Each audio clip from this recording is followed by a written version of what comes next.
आज साहेबांचा वाढदिवस आहे, उद्याच्याला काकींचा वाढदिवस आहे, त्याच्यामुळे त्या दोघांचं दर्शन घेण्याच्या करता आम्ही त्या ठिकाणी आलेलो होतो. दर्शन घेतलं, चहा पाणी झालं, इतर वेगवेगळ्या प्रकारे साधारण काय इकडं काय चाललंय तिकडं काय चाललं म्हणजे जनरल परभणीला काल असं का घडलं किंवा इतर ठिकाणी काय चाललंय अशा सगळ्या चर्चा झाल्या.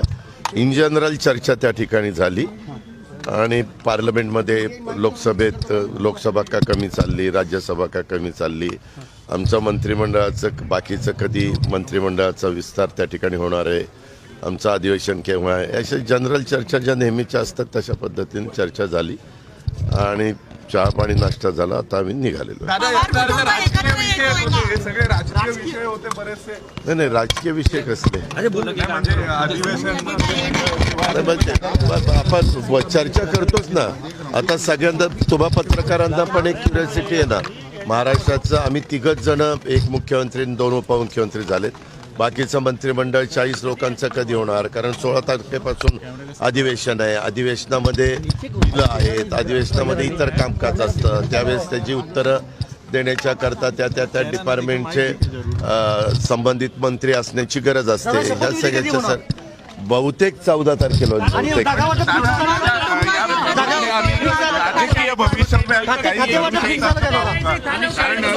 आजचा दिवस साहेबांचा वाढदिवस आहे. 12 डिसेंबरला सगळेजण येऊन साहेबांना भेटत असतात, साहेबांचं दर्शन घेत असतात, शुभेच्छा देत असतात. त्याच हेतूने आम्ही सगळे आलेलो. संजय राऊत पण म्हणाले की मी घरातलंच आहे ना, मी काय मी आता मी त्यांना भेटायला जाणार. नाही माझं का अभिमान, पण ज्यांनी टीका केली ते आज भेटायला आले तर आम्ही शुभेच्छा घेऊ. राजकारणामध्ये टीका टिप्पणी काही वेगळे पण संबंध असतात ना. तर टीकाच सगळी असते.